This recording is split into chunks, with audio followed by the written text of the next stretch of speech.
हर किसी का अपना एक लक्ष्य होता है कि उसे जीवन में क्या करना है और क्या बनना है। लेकिन जैसा आप बनना चाहते हैं, वैसा नहीं बन पाते हैं। क्या आप इसका कारण जानते हैं? जीवन में हर व्यक्ति सफल बनना चाहता है। लेकिन सफल बनने के लिए आपको अच्छे विचारों को अपनाने की जरूरत है। गौतम बुद्ध के उपदेशों से आपके जीवन में सकारात्मक बदलाव आते हैं और इससे आपका जीवन बदल जाता है। यही कारण है कि बुद्ध के विचारों को सुखी जीवन का सूत्र कहा जाता है। सफल बनने के लिए हर व्यक्ति का अपना एक लक्ष्य पहले से ही निर्धारित होता है और वह उसी के अनुरूप काम करता है। लेकिन कई बार ऐसा होता है कि आप जो बनना चाहते हैं वैसा नहीं बन पाते हैं। कुछ लोग इसे लेकर यह मान लेते हैं कि शायद उनकी किस्मत में ही यही लिखा होगा, तो वहीं कुछ लोग अपनी किस्मत को खराब कहने लगते हैं और कुछ लोग यह मानकर संतुष्ट हो जाते हैं कि शायद वह इसे डिजर्व ही नहीं करते थे। लेकिन इसका असली कारण कुछ और ही होता है। गौतम बुद्ध की इस कहानी से जानते हैं इसका कारण। एक बार गौतम बुद्ध को एक सभा में उपदेश देना था। सभा में करीब 100 से ज्यादा लोग उपस्थित थे और उनका इंतजार कर रहे थे। गौतम बुद्ध आए लेकिन बिना कुछ कहे ही चले गए। बुद्ध का ऐसा व्यवहार देख सभी हैरान रह गए, लेकिन किसी ने उनसे कुछ कहा नहीं।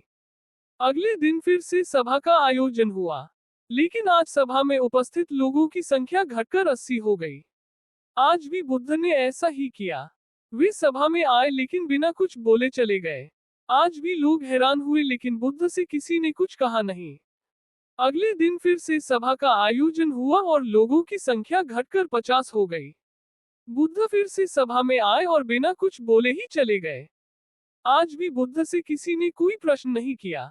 अगले दिन फिर से सभा का आयोजन हुआ और इस बार लोगों की संख्या केवल 30 थी। आज भी बुद्ध बिना कुछ बोले मुस्कुराकर चले गए। आप कहानी को पढ़ते हुए इरिटेट हो गए होंगे और सोच रहे होंगे कि आखिर बुद्ध को कुछ बोलना नहीं तो बार बार सभा का आयोजन क्यों हो रहा है।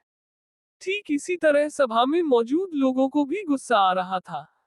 लेकिन इसका जवाब जानने के लिए आपको धैर्य रखना होगा।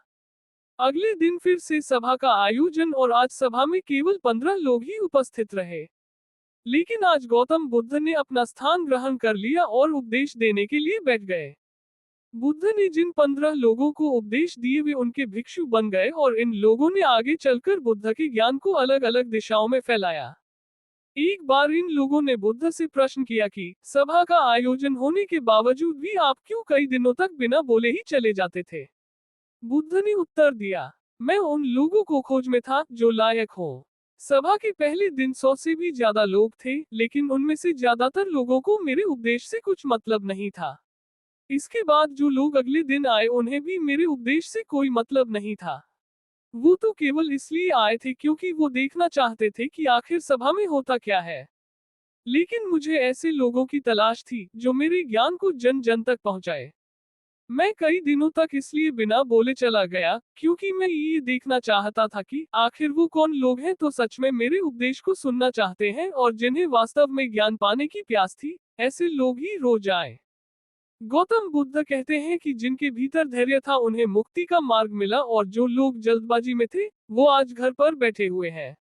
बुद्ध कहते हैं कि जिन लोगों में धैर्य का गुण होता है वे जीवन में कुछ भी पा सकते हैं, फिर चाहे आपका लक्ष्य कुछ भी हो।